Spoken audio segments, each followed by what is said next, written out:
Foundation for future leaders student leadership council அவங்க ஒரு submit ஒன்று செய்கிறாங்க, ரீடர் சமிட்னு சொல்லிட்டு. அவங்க என்ன செய்கிறாங்கன்றால் அவங்க ஒரு மாதம் வாசிக்கிற புத்தகங்கள் எடுத்து அதை என்ன செய்கிறாங்கன்னா எல்லோரும் சேர்ந்து டிஸ்கஸ் பண்ணுறாங்க. அவங்க என்ன செய்கிறாங்கன்னு சொல்லிட்டு நாங்கள் பார்ப்போம்.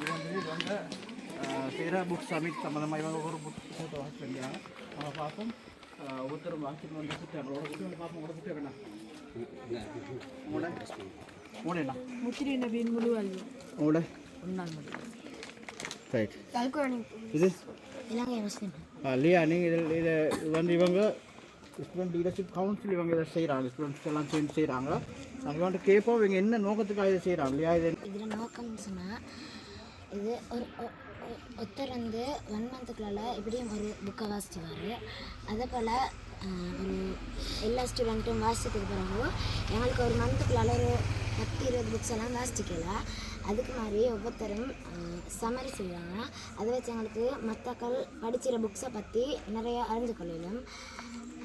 இப்போ நான் படித்ததை இன்னொருத்தர் சொல்லிக் கொடுப்பேன், அவர் இன்னொருத்தருக்கு சொல்லிக் கொடுப்பாரு. அப்படின்ட்டு ஒவ்வொருத்தரும் ஒவ்வொரு புக்ஸை வாசித்தது மற்றாக்கள் எல்லாருக்கும் சொல்லிக் கொடுக்கக்குள்ள எங்களுக்கு 1 மந்த்துக்குள்ளால் ஒரு புக்ஸ் தான் வாசிச்சுப்போம். ஆனால் நிறைய நாலேஜ் எங்களுக்கு எடுத்துக்கலாம் எலுமாய்ந்துச்சு.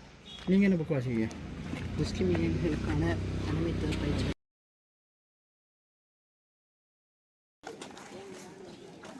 என்ன புக் நீங்கள் வாசி? இன்னைக்கு வந்து உலகத்தை இன்னைக்கு வந்து உலகத்தை இது ஃபுல்லாக முடிச்சிங்களா? ஃபுல்லாக முடிச்சிங்க. இதை தான் நீங்கள் சம்மரைஸ் பண்ண போகிறீங்க. நீங்கள் சீமா என்ன சொன்னீங்க?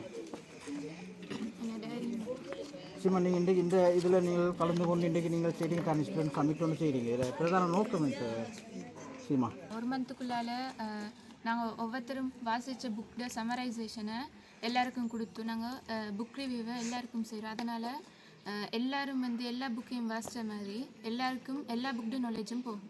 7 பாகங்களாக இந்த புத்தகம் பிரிக்கப்பட்டுள்ளது. புத்தகத்தின் தலைப்பு தத்துவசான், படிப்பினை தரும் பாடசாலை. A girl in a swept valley of Pakistan, this was a weapon of mass. அதாவது பிரமாண்டமான வெற்றிக்கு பிரமாண்டமான நடவடிக்கைகளை மேற்கொள்ள வேண்டும் என பல சமயங்களில் நாம் நம்புகிறோம். அதன் விளைவாக நாம் நம்மை மன அழுத்தத்திற்கு ஆளாக்குகிறோம். Purpose of the book. வந்து எங்களுக்கு மனித ஆன்மாவை பற்றி ஒரு நல்ல தெளிவு. இந்த புத்தகத்தில் 20 அத்தியாயங்கள் இருக்கு. இவர்கள் அனைவரது வரலாற்றையும் இந்த நூல் மிகவும் தெளிவாக சுருக்கமாக என ஷேக் ரஷீதுல்லா அவர்கள் கூறுகிறார்.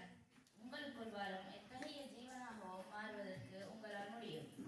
2 வகையான தவறுகள் உள்ளன. சாதாரண இந்த நேரத்தை வந்து நாங்கள் சிறப்பாக